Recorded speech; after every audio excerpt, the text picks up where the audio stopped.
यार फकीरी में हो भाई,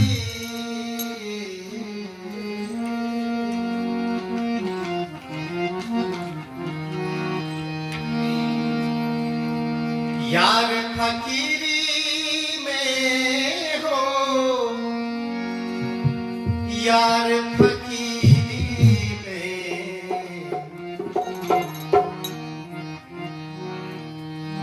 मन लागो मेरो यार फकीरी में, मन लागो मेरो यार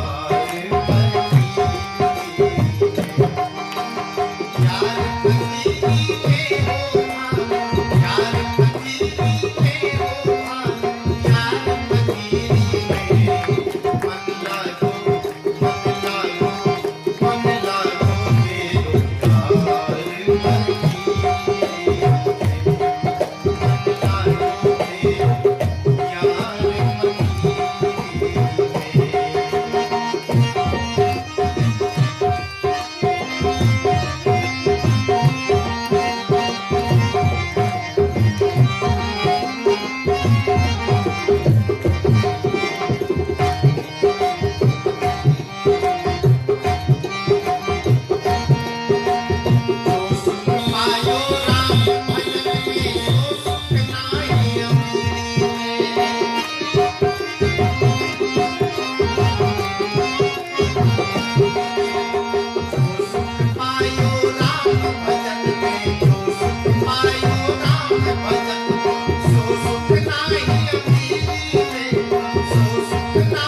सदगुरु कबीर साहब का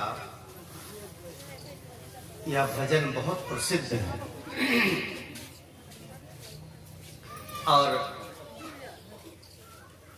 इसी भजन पर थोड़ी सी बात कहूं, कुछ समसामयिक बात कहूंगा। आवाज थोड़ी सी बढ़ाना है, थोड़ी सी। इसी भजन पर थोड़ी मॉनिटर की आवाज थोड़ी बढ़ा दो तो। बाहर तो आवाज बहुत तेज, बाहर तो बल्कि थोड़ा कम कर सकते हो, मॉनिटर वाली थोड़ी सी। और बाहर के हॉर्न की आवाज भी थोड़ी सी कम रखना, किसी के कान में चुभना नहीं चाहिए, है ना। मैं भी आ रहा था तो बहुत तेज आवाज कान में आ रही थी और मैं तो 1 मिनट के लिए वहां से गुजरा और जिसका घर है आसपास वो कितना गाली देते होंगे, तो इसलिए बाहर की आवाज थोड़ी कम रखो, बाहर हॉर्न की आवाज, और अंदर यहाँ वाला थोड़ा बढ़ा दो। तो यहाँ तो हम लोग बैठे ही हैं। बंधुओं, इस भजन में हम सब सुन रहे थे, मन लागो मेरो यार फकीरी। फकीरी का मतलब होता है निश्चिंतता, निश्चिंत हो जाना। हम लोग अपने मन को निश्चिंत जीवन की तरफ ले चले, निश्चिंतता की तरफ ले चले। मैंने रात में भी कहा था कि आदमी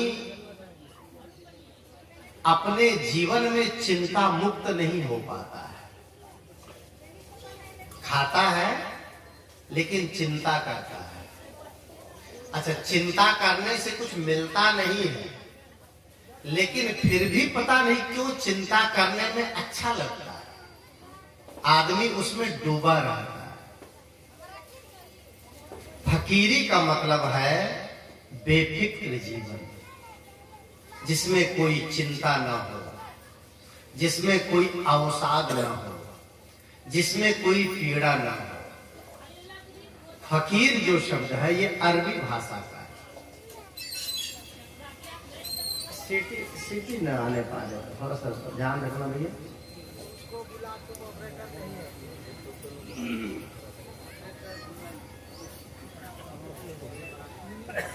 फकीर का मतलब है निश्चिंत जीवन, जिसमें कोई अवसाद और पीड़ा न हो। फकीर अरबी भाषा का शब्द है, जिसका अर्थ होता है जिसके जीवन में फिक्र खत्म हो गया हो, उसका नाम फकीर है। हम सब लोग फकीरी की तरफ चले, कुछ नया काम करें, कुछ नई जिंदगी की शुरुआत करें। ये कैसे होगी? तो सदगुरु कहते हैं, जो सुख पायो राम भजन में, सो सुख नाही अमीरी में। जो सुख राम के भजन में है वह अमीरी में नहीं है। अमीरी का अपना महत्व है। देखिए, मैं धन की निंदा नहीं कर रहा हूं, धन मुझे भी चाहिए, धन आपको भी चाहिए। हम जो शरीर में कपड़ा पहने हैं यह पैसे से आता है। जिस मंच पर बैठे हैं इसमें धन की लागत है। जिस हारमोनियम को बजा रहा हूं यह पैसे से खरीद के आया है। हमारे नाल वादक नाल बजा रहे हैं वह पैसे से खरीद के आया है। जो आप भोजन करते हैं, सीटी बंद करो, जो हम और आप भोजन करते हैं वह भोजन भी पैसे से आता है। हमारे आपके उपयोग की जितनी वस्तुएं हैं वो सब पैसे से आती हैं, सारी चीजें। तो क्या धन जरूरी नहीं है? बंधुओं, धन कमाने की मनाही नहीं है। धन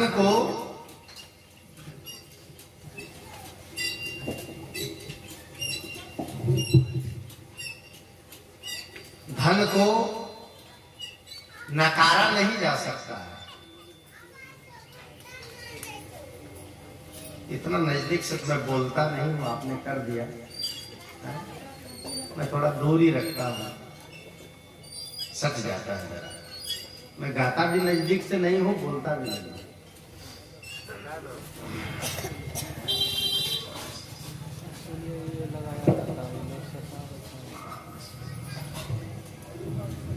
बस बस बस ठीक है, मैं कर लूंगा डिस्टेंस। देखिए, धन आपको भी चाहिए और धन ये मंच पर बैठने वाले संतों को भी चाहिए, और धन प्रधानमंत्री को भी चाहिए। धन का थोड़े से कम कर देना होगा।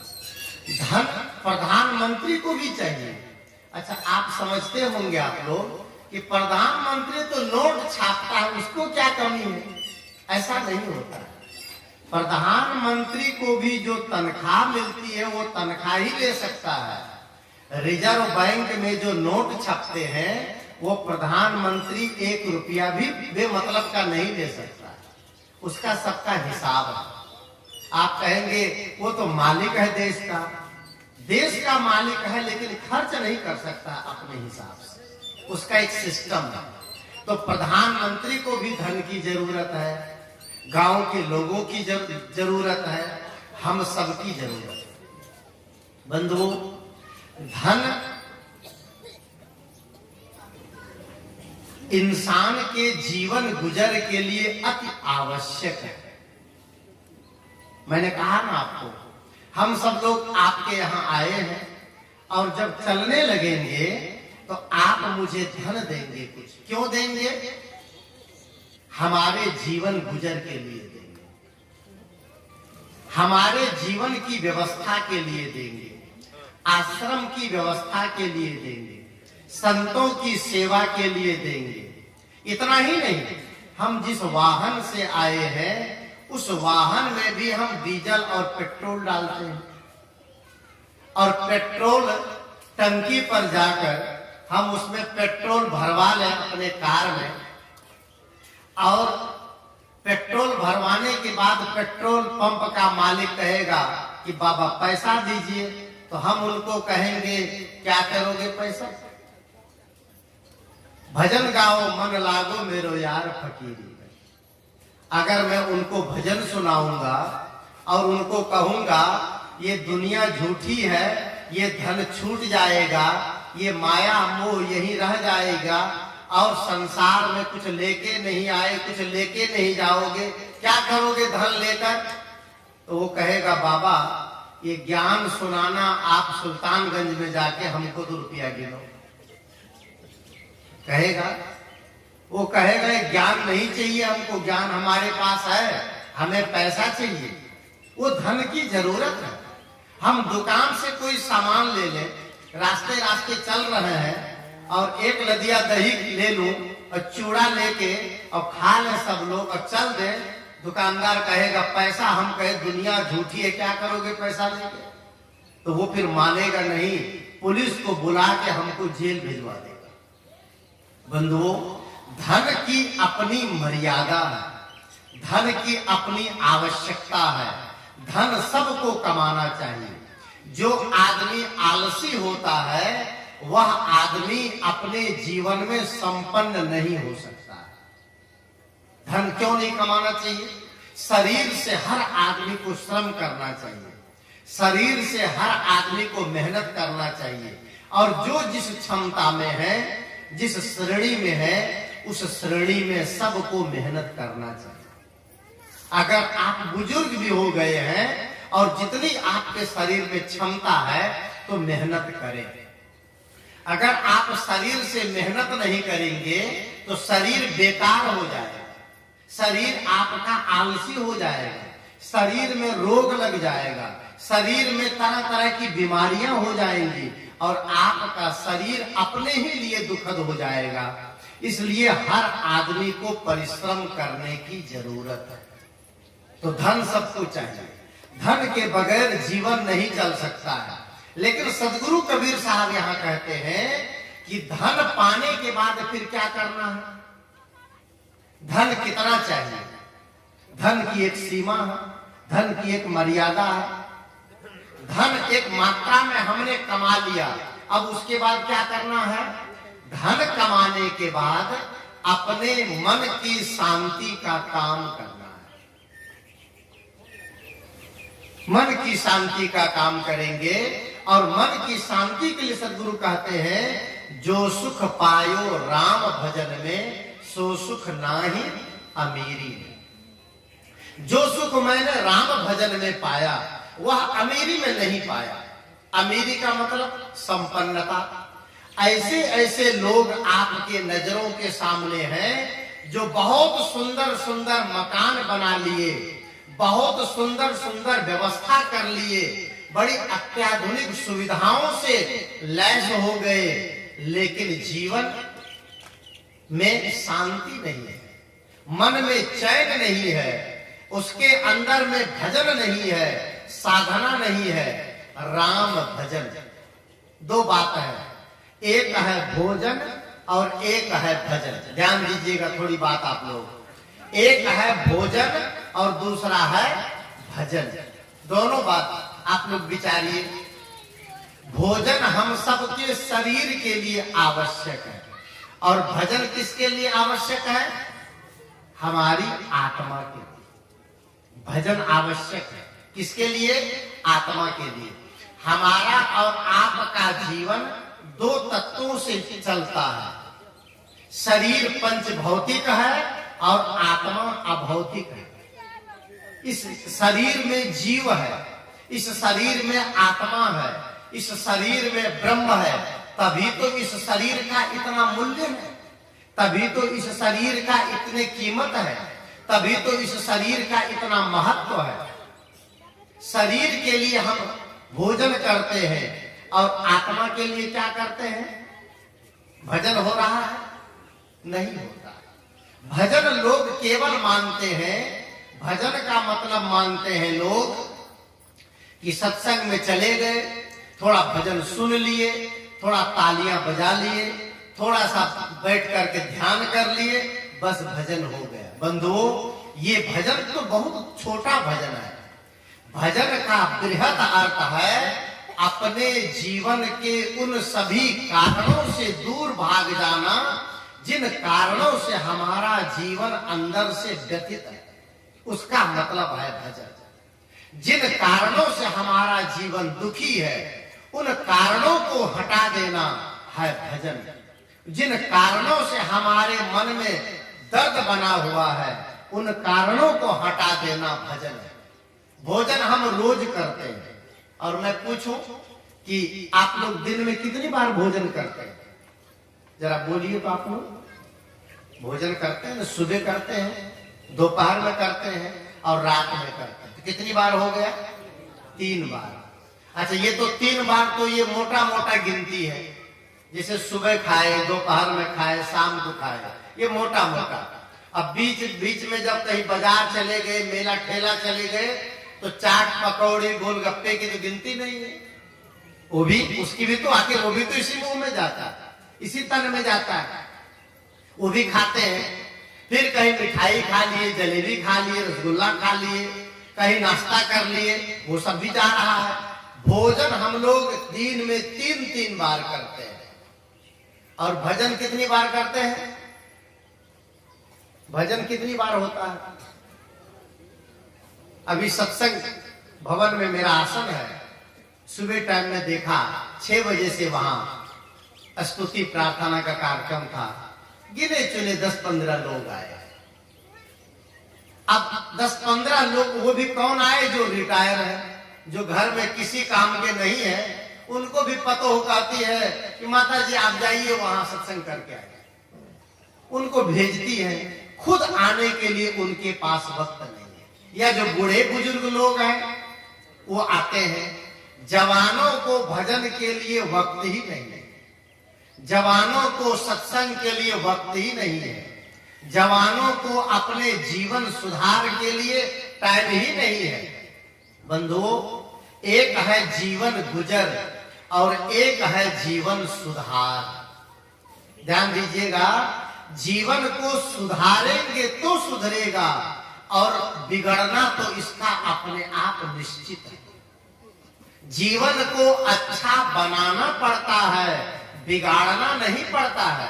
जीवन अपने आप बिगड़ता है, जीवन अपने आप बीतता है, उसको बिताना नहीं पड़ता है। एक उदाहरण से समझिए कि आप लोगों को एक सरल उदाहरण बताता हूं, जीवन कैसे बिगड़ता है। 5 किलो दूध आप ले आए कहीं से खरीद के, या भैंस दुहा के ले आए, गाय दुहा के ले आए, 2 किलो दूध ले आए और 1 किलो दूध को गर्म करके उसमें जावन डाल दिए, तो क्या बनेगा? बोलिए, जरा बोलते जाइए। मैं तो इसलिए पूछता हूं आप लोगों से कि आप लोग कितना हमारी बात को समझ पाते हैं, इसलिए पूछता हूं मैं बीच बीच में, और जब पूछूं तो आप बोल दिया कीजिए। दूध 2 किलो दूध लाए, 1 किलो दूध अलग कर दिए और 1 किलो दूध को गर्म करके उसमें जावन डाल दिए, तो क्या बन गया? वो दही बन। खीर नहीं बना, दही बना। जावन डालने से खीर नहीं बनती है ना, जानते हैं? जोरन जावन जो भी कहते, जोरन कहते हैं आप लोग, जोरन कह दो तो जोरन जावन, हम हिंदी में उसको जावन कहा जाता है, जोरन कहते हैं यहाँ। जोरन डाल दिए तो दूध को देखो 1 किलो दूध को कुछ नहीं किए, रख दिए और 1 किलो को निकाल के गर्म किए, उसमें जोरन डाल दिए, वो क्या बना? दही। अब दही को हम लोग मथ लिए तो क्या बना? घी नहीं बना। दही को मथे तो मक्खन निकला। क्या निकला? मक्खन। मक्खन को जब गर्म किए तब वो घी। अब मैं आप लोगों से पूछता हूं, जरा दिमाग पर जोर डाल के बताइए। 2 किलो दूध एक ही भैंस से लेके आए, 1 किलो को गर्म किए, दही जमाए, मथे, मक्खन निकाले, उसको गर्म किए, घी बनाए, और 1 किलो जो दूध है वो ऐसे ही पड़ा हुआ। अब मैं आपसे पूछना चाहता हूं, जिस दूध को घी बनाए उसमें मेहनत करनी पड़ी आपको। कितनी मेहनत? गर्म करने की मेहनत, जमाने की मेहनत, फिर दही मथने की मेहनत, फिर मक्खन निकालने की मेहनत, फिर गर्म करने की मेहनत, तब जाकर के वह दूध इतनी सफर करके क्या बना? घी बना। दूध कितना रुपया किलो है? 40-50। और घी कितना रुपया किलो है? 500 रुपया किलो। उसी दूध में से, ध्यान दीजिएगा, 40 रुपये वाले दूध में से 500 रुपये वाली चीज निकल गई। किसकी बदौलत? मेहनत की बदौलत, परिश्रम की बदौलत, प्रक्रिया की बदौलत निकल गई। और वह दूध जो 1 दिन में खराब हो सकता था, उसमें से ऐसा घी निकल गया जो 1 साल तक खराब नहीं हो सकता। कीमत भी बढ़ गई। और दूसरा दूध जो उसी में से 1 किलो दूध अलग रखे हैं, उसको कुछ नहीं किए, ऐसे का ऐसे रखा है। कितना दिन तक रहेगा वो? कितना दिन तक? कुछ नहीं किए, उसको ऐसे पड़ा रहा। कितना दिन रहेगा? 1 साल रहेगा?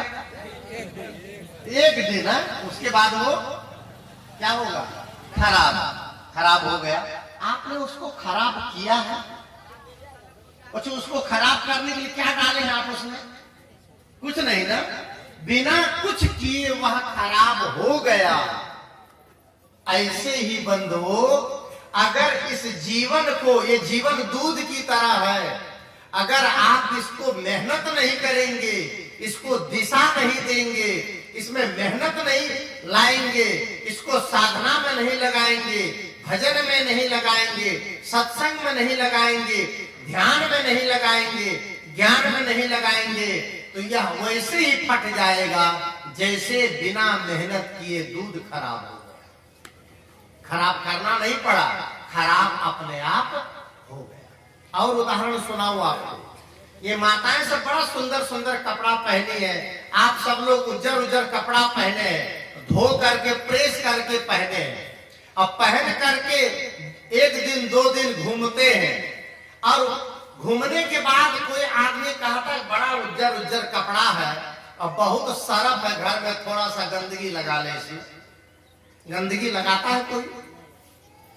लेकिन गंदगी नहीं लगाता है, तो फिर गंदा क्यों हो जाता है कपड़ा? मैं पूछूं, कपड़ा गंदा क्यों हो जाता है? आप गंदा करते हैं?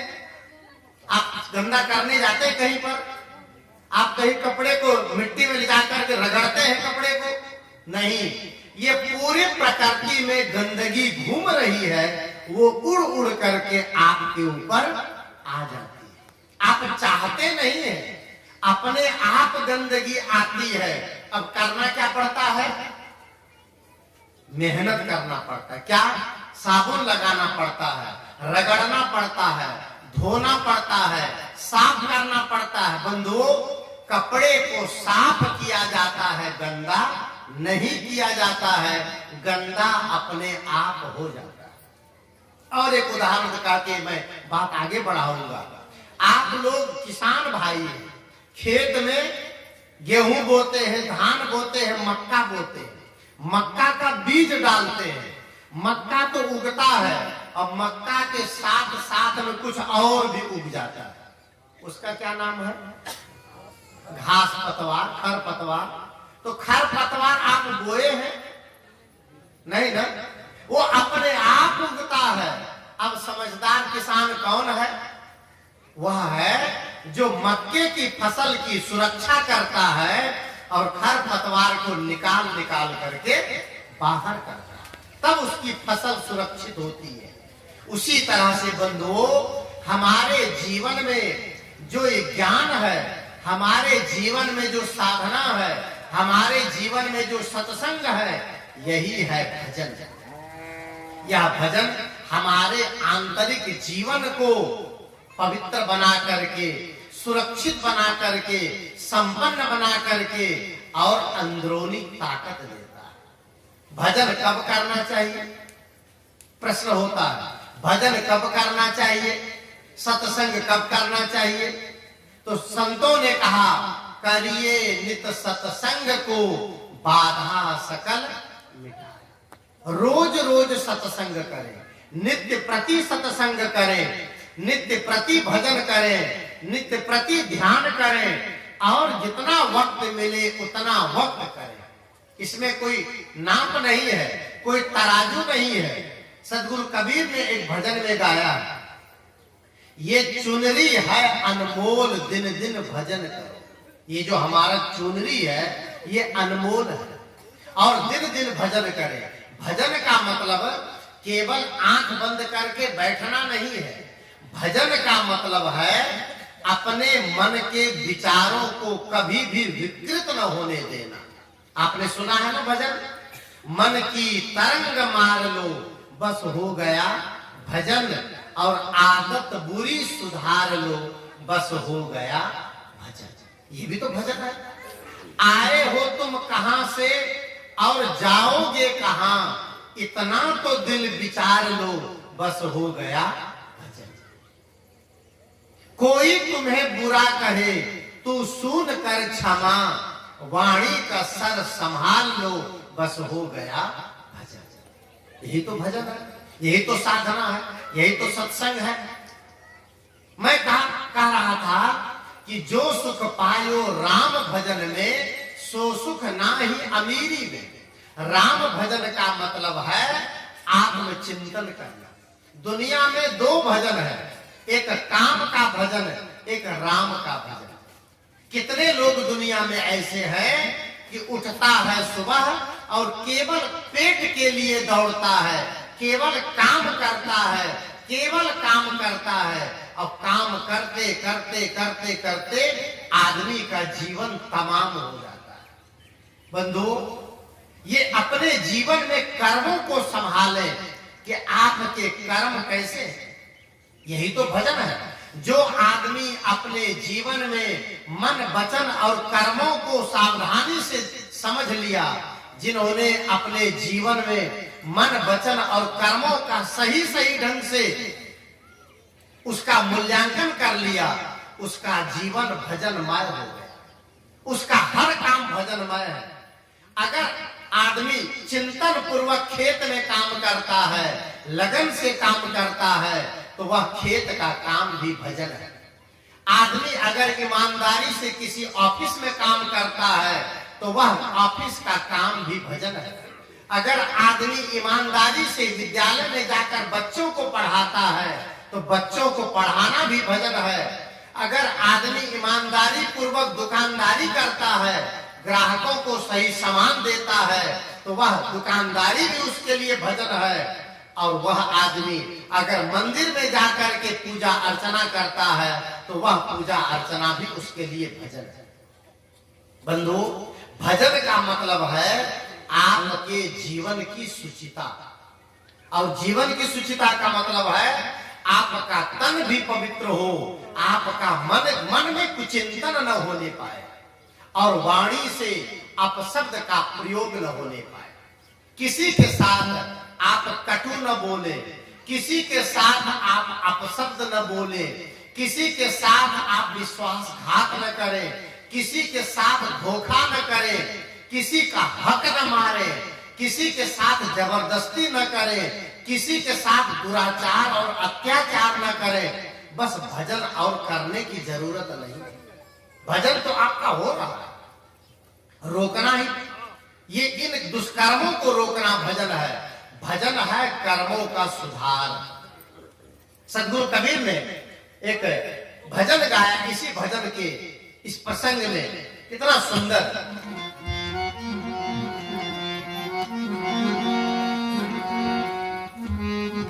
ये चुनरी है अनमोल, दिन दिन भजन करो।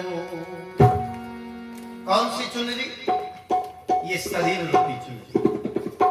ये हम सबका शरीर एक चुनरी है, एक चादर है, और बहुत दिन तक ये रहने वाली नहीं है। ये बहुत अनमोल है, बहुत बेशकीमती, मोल नहीं है। सद्गुरु कबीर साहब ने बीजक में कहा, मानुष तन दुर्लभ है, बहुरिन दूजी बार, पक्का फल जो गिर पड़ा, बहुरिन लागे डार।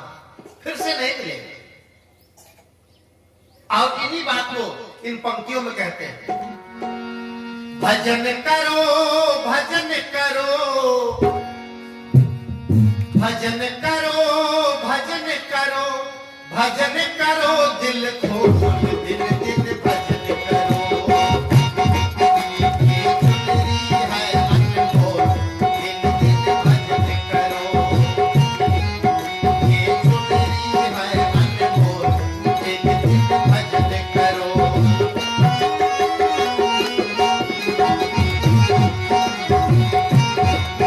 ये चुनरी है अनमोल, दिन दिन भजन करो। चुनरी, हाँ चुनरी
भाव को आप समझें और अपने जीवन का मूल्यांकन करें कि यह चुनरी है अनमोल और दिन दिन भजन करो।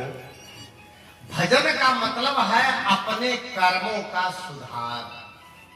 भजन का मतलब है अपने मानवीय मूल्यों का समायोजन। और भजन का मतलब है अपने जीवन में दुख रहित जीवन बनाने का प्रयास। आदमी बगैर कर्म के नहीं रह सकता, बगैर कर्म किए नहीं जी सकता है। लेकिन कर्म कैसे करना चाहिए? हम जो करते हैं सुबह से शाम तक, उन कर्मों का परिणाम क्या होना चाहिए? आदमी दिन दिन उलझता, सुलझता नहीं। एक समय जीवन में ऐसा आना चाहिए जब आप सबको लगे कि हमारा जीवन संपूर्ण हो गया, परिपूर्ण हो गया, हमारा जीवन प्रसन्न हो गया, हमारा जीवन सुखी हो गया। यह महसूस नहीं होता है। हर आदमी हर समय तनाव में जीता है, हर समय लगभग आदमी खिन्नता में जीता है, कमी में जीता है। बंधुओं, अपनी जिंदगी को सजाने का काम आप करें। किससे सजाएंगे, कैसे सजाएंगे? अपने बारे में विचार करें। कभी आप अकेले में बैठ जाएं, कभी आप एकांत में बैठ जाएं, और कभी नहीं रोज बैठे आप और अपने आप से पूछें, अपने आप से प्रश्न करें, अब तक जो मैंने जीवन जिया उसमें मैंने अपने उद्धार के लिए क्या किया? आदमी परिवार के लिए जीता है, घर बनवाने के लिए जीता है, बच्चों के लिए जीता है, समाज के लिए जीता है, लेकिन अपने लिए कितना वक्त निकालता है? अपने उद्धार के लिए कितना प्रयास करता है? याद रखिए, अगर आप अपना उद्धार का काम नहीं करेंगे तो आपके उद्धार का काम आपके बदले में कोई दूसरा करने वाला नहीं है। दिन दिन अपने बंधनों को मजबूत करते हैं, दिन दिन अपने मनोविकारों को मजबूत करते हैं और अनजान में आदमी जीता है, अंधेरे में आदमी जीता है। सदगुरु कहते हैं कि जो सुख पायो राम भजन में, सो सुख नाही अमीरी।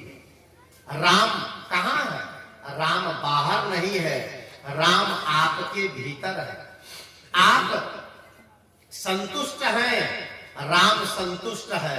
आप सुखी हैं, राम सुखी है।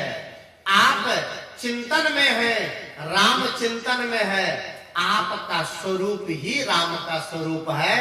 अयोध्या के राम जी आपको मिलने वाले नहीं, बाहर के राम कुछ आपको मिलने वाले नहीं हैं। बाहर की उपासना बाहर की संपन्नता देती है और भीतर की उपासना आत्म संतुष्टि देती है। बंधुओं, अंतर की यात्रा करें। भजन है अपने अंतर यात्रा, भजन है आत्म यात्रा, भजन है आत्म प्रतिष्ठा और भजन है आत्म चेतना को जागृत करना। ये भजन की मुख्य परिभाषा है। और जो राम भजन में लीन हो गया, फिर उनके लिए सारा संसार एक समान है, उनके लिए सारा संसार अपना है, उनके लिए सारा संसार अपना कुटुंब है। ना काहू से दोस्ती, ना काहू से, फिर किसी से दोस्ती नहीं, किसी से दुश्मनी नहीं, जो मिला सब मुसाफिर है। जब आप नाव में बैठकर नदी पार होते हैं तो किससे किससे आप दोस्ती करते हैं और किससे किससे दुश्मनी करते हैं। जब आप ट्रेन में बैठते हैं तो अपने मंजिल तक आने में कितने लोगों से दोस्ती होती है, कितने लोगों से दुश्मनी होती है, लेकिन अंत तो गत्वा हम मानते हैं वह सब हमारा सफर था और सब छूट गया। बंधुओं, यह जीवन भी हमारा और आपका सफर है। यह जीवन भी एक दिन विलय हो जाएगा, छूट जाएगा। और हम सबको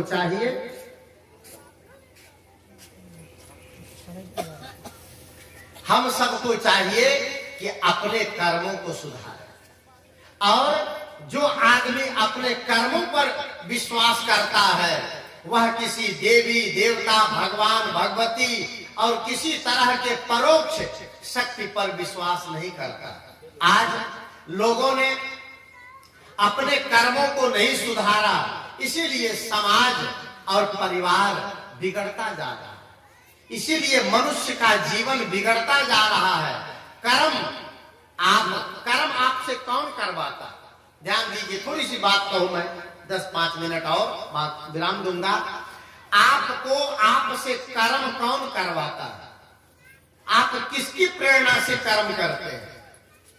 कितने लोग कहते हैं क्या करें बाबा, भगवान की मर्जी के बगैर तो इस दुनिया में कुछ नहीं होता। कहने में बड़ा अच्छा लगता है और सुनने में भी अच्छा लगता है। कितने लोग कहते हैं ऊपर वाले की मर्जी के बगैर पत्ता भी नहीं हिलता है, परमात्मा कण-कण में विराजमान है। बंधुओं, ये बात कहने में अच्छी लगती है। जैसे कोई आदमी चोरी करे और पुलिस पकड़ ले और जज के सामने ले जाए और उसको डंडा मारे और पूछे कि तुमने चोरी क्यों किया, तो वो कह दे मैं कौन होता हूं करने वाला, परमात्मा की मर्जी के बगैर पत्ता नहीं हिल सकता है, जो कुछ किया परमात्मा ने करवाया, मैंने नहीं किया। तो क्या चोर ऐसा करने से बच जाएगा? आपको लगता है? बंधुओं, अगर परमात्मा उसकी बुद्धि को भ्रमित कर दिया तो फिर परमात्मा ये गलती क्यों किया, उसकी बुद्धि को खराब क्यों किया? वो तो पवित्र है, वो तो सच्चित आनंद है, वो तो परमानंद है। वो जब सुखी है तो दूसरों की बुद्धि में दुख क्यों डाला, बुद्धि क्यों खराब किया? बंधुओं, यह कह करके हम केवल बहाना बनाते हैं। परमात्मा की मर्जी से अच्छे अच्छे काम होते हैं, ये तो अच्छी बात है, लेकिन किसी लड़की के साथ बलात्कार होता है, वो किसकी मर्जी से हो रहा है? किसी को गोली से भून दिया जाता है, वो किसकी मर्जी से हो रहा है? एक आतंकवादी आता है और निरपराध लोगों को भीड़ में बम पटक के चला जाता है और सैकड़ों लोग मर जाते हैं, वो किसकी मर्जी से हो रहा है? कुछ साल पहले केदारनाथ में बादल फटा और हजारों लाखों लोग बह के मर गए, वो किसकी मर्जी से फटा बादल और क्यों मर गए? बंधुओं, परमात्मा का मतलब है प्रकृति के नियम को समझना। परमात्मा का मतलब है सृष्टि के कानून को समझना। जैसे एक दीवार है, उसमें आप जोर से मुक्का मारिए तो क्या होगा? दर्द होगा। वो दर्द कौन दिया? परमात्मा ने दिया, वो नियम ने दिया। वह नियम है कि आप कठोर चीज में हाथ मारोगे तो किसी को दर्द देने की जरूरत नहीं है, वह दर्द अपने आप मिलेगा। जैसे आप लहसुन और प्याज खा लीजिए और दुर्गंधी की डकार आए और भगवान भगवान जपिए, परमात्मा परमात्मा जपिए, राम राम जपिए और गंगा जी में नहाइए, क्या लहसुन प्याज खाने के बाद दुर्गंधी डकार बंद हो जाएगी? वो नियम है, वो कानून है, वो प्रकृति का ये नियम है। बंधुओं, भगवान कहीं बाहर बैठकर देख रहा है, यह केवल इसलिए कहा जाता है कि बुरे कर्मों से आप डरें। और सबसे बड़ा भगवान तो आपके अंतःकरण में बैठा है, जो देख रहा है। आपके हृदय में बैठा हुआ भगवान आपके हर गतिविधि को देखता है और उनके अनुसार आपको फल मिलता है, उसके अनुसार आपको परिणाम मिलता है। कोई बाहर का भगवान आपको फल देता नहीं। खेत में गेहूं बोया जाता है और हजारों लाखों टन गेहूं एक साथ उगाता है, क्या भगवान एक एक बीज को फोड़ के अंकुर निकाल रहा है? वो प्रकृति का नियम है, वो प्रकृति का विधान है। बीज अंकुरित होता है, प्रकृति का विधान है। अंकुर वृक्ष बनता है, प्रकृति का विधान है। वृक्ष में फूल आते हैं, ये प्रकृति का विधान है। इसी विधान को हमारे ऋषियों ने ऋग्वेद में ऋत कहा। ऋतस्य तंतु विततम मतम। ऋत अर्थात जो ऋत के पथ पर चलता है। मधुवातायते मधुक्षरन्ति सिंधवः माध्वेर न संतोषधि। ये ऋग्वेद के ऋषि कहते हैं जो नियम में चलता है वह मानव ईश्वर के पथ में चलता है। एक नैतिकता है, एक प्रकृति का कानून है, एक शाश्वत नियम है। उसके अनुसार रात होती है, दिन होता है, शाम होती है, सुबह होती है, तारे चमकते हैं। क्या सूरज इधर उगता है तो कोई भगवान सूरज को उठाता है वो तो, और जब सूरज पश्चिम जाता है तो क्या कोई भगवान उसको ढकेल के ले जाता है? ये तो विज्ञान जानता है कि प्रकृति में सब कुछ अपने नियम से हो रहा है। आदमी जन्म लेता है प्रकृति के नियमों के तहत। आदमी नियम को नहीं समझता है, इसीलिए अंधविश्वास में डूब गया। इसीलिए अंधविश्वास में इतना आकंठ चला गया कि आदमी हाथ जोड़ता है, प्रणाम करता है और विवेक विचार नहीं करता है। अगर मैं यहां मंच से कहूं कि हमारे राजस्थान में एक महिला को 23 बच्चे हुए तो आप मानेंगे? एक साथ में 23 बच्चे हो जाए। या ये कह दूं मैं एक महिला को 100 बच्चा हुआ राजस्थान में, आप कहेंगे बाबा होके झूठ बोलते हो, 100 बच्चा नहीं हो सकता है। क्यों नहीं हो सकता है? मैं आपसे पूछूं क्यों नहीं हो सकता है तो आप कहोगे कि ऐसा नहीं होता है दुनिया में, इसलिए नहीं हो सकता है। तो ठीक है, ये तय हो गया। लेकिन व्यासपीठ पर बैठ करके अब किताब में लिख दिया गया कि राजा सगर की पत्नी सुमति को एक साथ 60,000 बच्चे पैदा हो गए। तब आप कहते हैं बोल वृंदावन बिहारी लाल की। तब आप प्रश्न नहीं करते क्योंकि किताब में लिखा है। अब किताब में लिखा है इसलिए बात सच हो गई, ये बात झूठ है। कितने लोग कह दिए कि कबीर साहब जी कमल फूल में प्रकट हुए, पैदा नहीं हुए। सुने हैं ना आप लोग? कितने लोग कहते हैं कबीर साहब जी कमल फूल में प्रकट हो गए, वो जन्म नहीं लिए माता पिता से। तो कमल में पैदा होने का सिस्टम आज से 650 साल पहले था। इसका मतलब कमल में से बच्चा निकल सकता था, इसका मतलब ये हुआ। और 650 साल पहले अगर हो सकता था तो आज क्यों नहीं हो सकता है? आप बताइए। मैं अगर एक बच्चा, आप लोग अगर एक बच्चा पा जाए झोपड़ी में, एक बच्चा पा जाए रेलवे के किनारे, एक बच्चा पा जाए जंगल में, तो क्या कहोगे? जंगल से प्रकट होके निकला है। कोई कहेगा, ये कहेगा कि कोई माँ इसको जंगल में लाके छोड़ दी, यही कहोगे। जंगल से प्रकट हुआ नहीं कहोगे। लेकिन माता सीता, माँ सीता सब लोग जानते हैं। लोगों ने क्या कह दिया? माँ सीता पृथ्वी फोड़ करके निकली है, जमीन फोड़ करके निकली है। बंधुओं, यह सब केवल अंधविश्वास है। जमीन फोड़ करके कोई नहीं निकलती है। जनक जी अपने यज्ञ के लिए हल चला रहे थे। एक विधान था पहले, यज्ञ के पहले सोने की हल चलाते, और हल चलाते समय जो जमीन 2 भागों में बढ़ जाती है उसी को कहते हैं सीता, उसको कहा जाता है सीता। तो उसी में सामने वो बच्ची पड़ी थी। हल चलाते हुए उन्होंने उसको देखा तो नाम रख दिया उसका सीता, और उसको पाले पोसे बड़ा किए और शादी कर दिए श्री राम जी से। तो बताइए, अब श्री राम जी की जब शादी होती है ना, तो वहां पर जनकपुर में लड़कियां मजाक करती हुई कहती है, खीर खाद पैदा सुध करती पक्ष की कछ नहीं कामा, अति उदार करतूतिदार है अवधपुरी की बामा। क्योंकि श्री राम भी चारों भाई खीर खा के पैदा हुए थे, आप सब कहानी जानते हैं। और खीर खा के पैदा हुए, तो मैं कहता हूं खीर खाने से अगर बच्चा पैदा होता तो आज भी हो जाता, फिर पुरुष की जरूरत ही नहीं पड़ती, नारी की जरूरत ही नहीं पड़ती। तो ये विधान कभी नहीं रहा, आज भी नहीं है।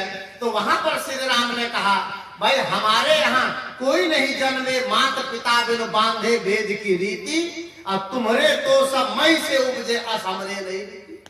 तुम्हारे यहां सब जमीन फोड़ फोड़ के पैदा होती है। अब ये सब क्या है? विनोद है। ये सब क्या है? एक कथा है। और कथा सुन सुन करके हम लोग उड़ने लग गए। कथा सुन करके हम लोग बहुत दूर चले गए। बंधुओं, कानून को समझिए, नियम को समझिए, और भगवान आपके अंदर में बैठा है। भगवान की मर्जी से सब काम हो रहा है। वह है आपकी अंतरात्मा, और आप जैसा सोचते हैं वैसा काम करते हैं। आपको कौन कहता है फलाना गेहूं, फलाना बीज बो खेत में? कौन कहता है आपको? आपकी आत्मा कहती है। आपको कौन कहता है ये गाय रखो, ये गाय न रखो? आपकी आत्मा कहती है। ये कौन कहता है ये साड़ी पहनो, ये साड़ी न पहनो, ये सूट पहनो, ये सूट न पहनो? ये कौन कहता? परमात्मा कहता है। ये आपकी आत्मा कहती है।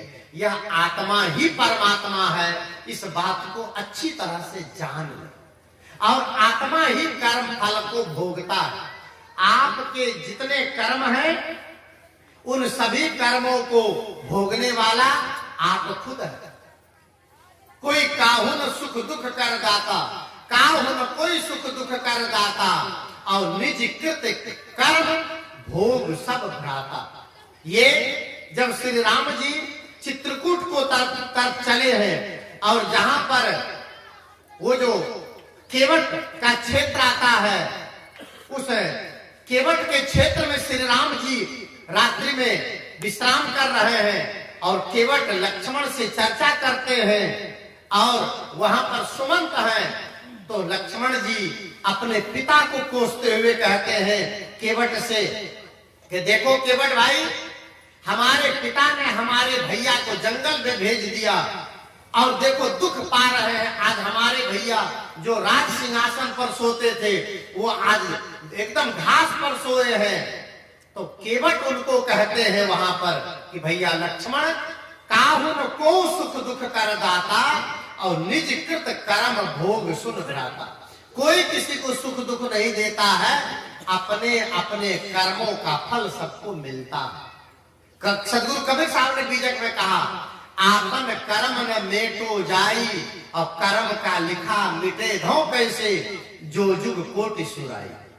इसीलिए भजन में कहा गया है क्या? कर ले भला होगा भला, अंत भला है, बस यही संसार में जीने की कला है। कर ले भला होगा भला, अंत भला है, यही संसार में जीने की कला है। कर ले भला होगा भला, अंत भला है, बस यही संसार में जीने की कला है।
पुण्य।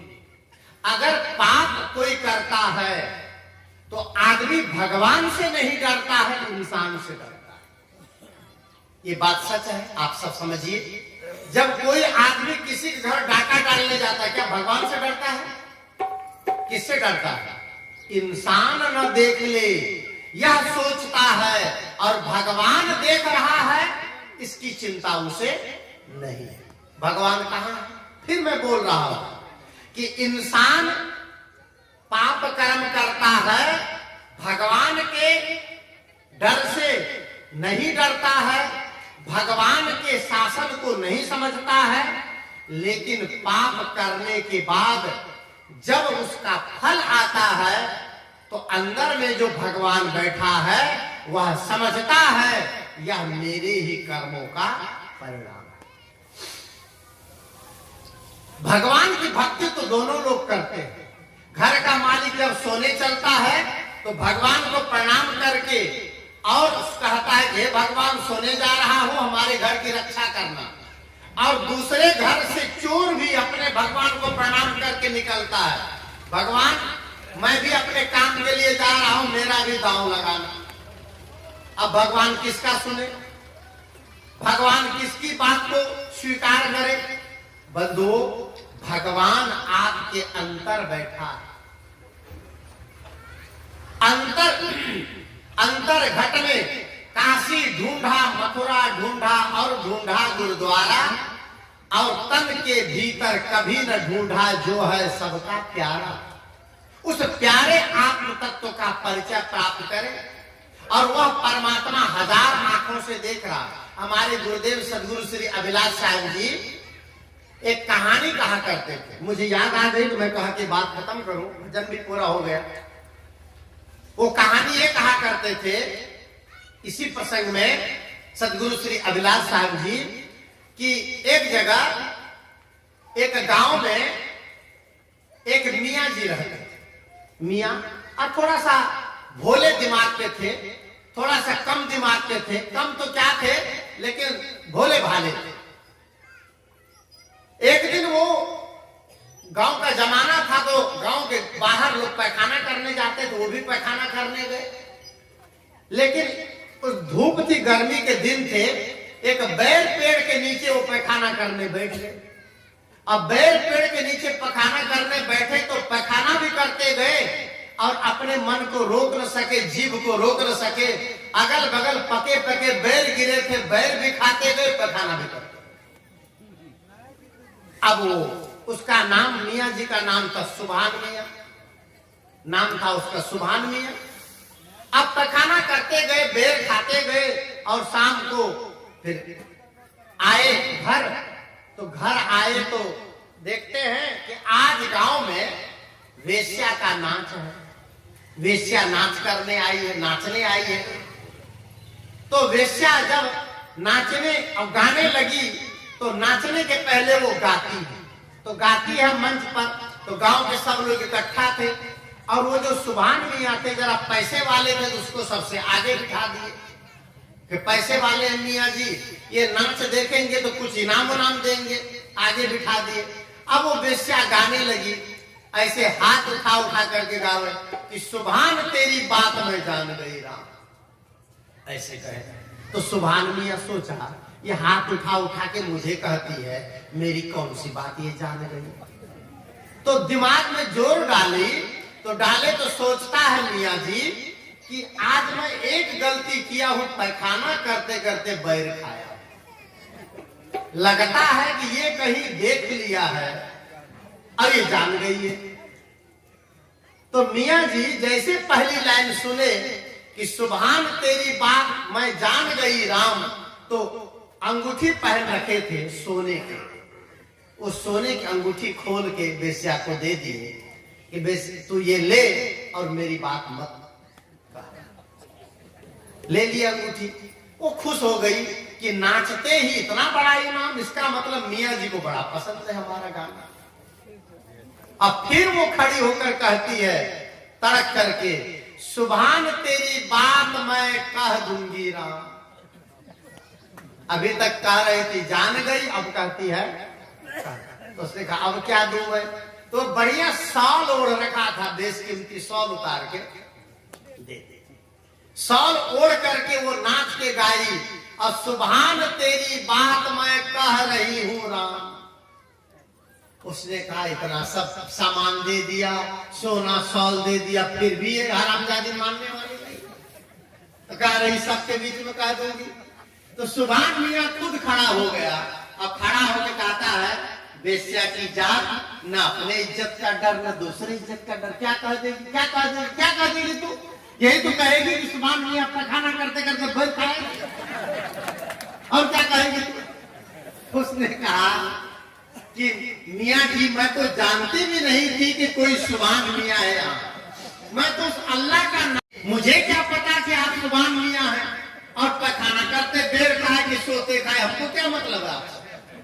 बंधु, कोई अलग से भगवान नहीं देख रहा था, उसकी आत्मा देख रही थी मैंने ये गलत काम किया है, इसलिए सारा पाप उसके अंदर समाया, और अपने हजारों आंखों से वह इस कर्म को देखा था, इसलिए उनकी अंतरात्मा, उनकी आंख मानो परमात्मा की आंख।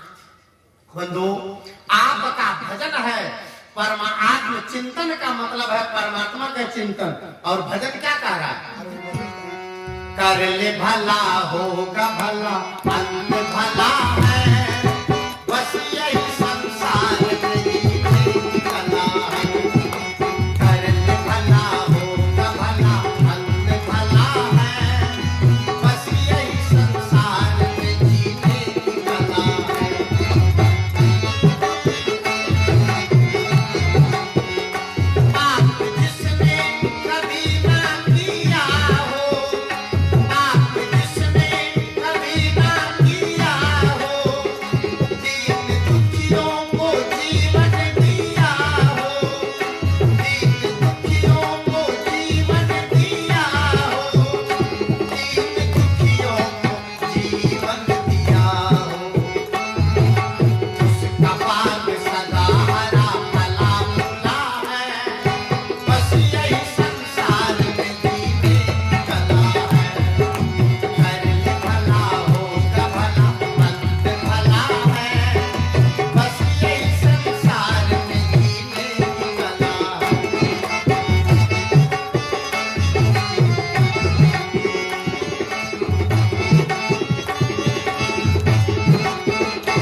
गलत न करना अच्छा करने के समान है। थोड़ी सी बात घुमा के बोल रहा हूं। देखिए, किसी जीव की हत्या न करना धर्म करने के समान है। किसी को गाली न देना क्षमा करने के समान है। किसी को भोजन देना परोपकार के समान है। और किस बुरा न करना अच्छा करने के समान है। और रास्ते में गंदगी न करना सफाई करने से ज्यादा मूल्यवान है। समझ रहे? रास्ता में, पेड़ा में, सड़क में, घर में गंदगी न करना। हमारा हिंदुस्तान तो इतना महान है कि चलते चलते सामने ही थूक देते हैं। कितने लोग तो गर्दन भी नहीं उठाते हैं, झुके झुके थूक देते, आधा थूक कुर्ते में पड़ता। इतने महान है हमारा। और रास्ते में कितने लोग रास्ते चलते चलते नाक निकाल के सामने रख देंगे, उसी पर पैर रख के आगे बढ़ जाएंगे। थोड़ी सफाई भी रखो, स्वच्छता भी रखो, पवित्रता भी रखो। और सफाई करना, गंदगी न करना सफाई करने के समान। इसलिए शोक सिंधु जो चाहते हो तैरना, शोक सिंधु जो चाहते हो तैरना, भूल करके बुरा कुछ ना करना, भूल करके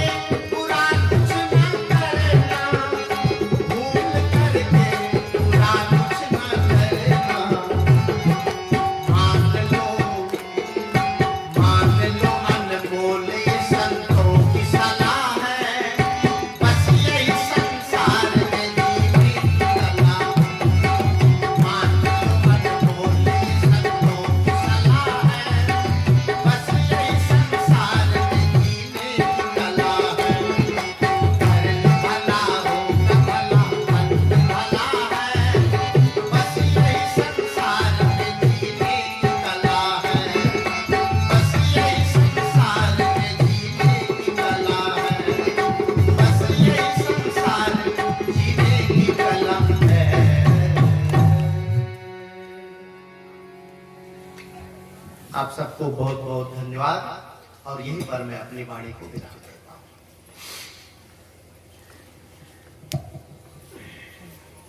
बोलिए सदगुरु देव।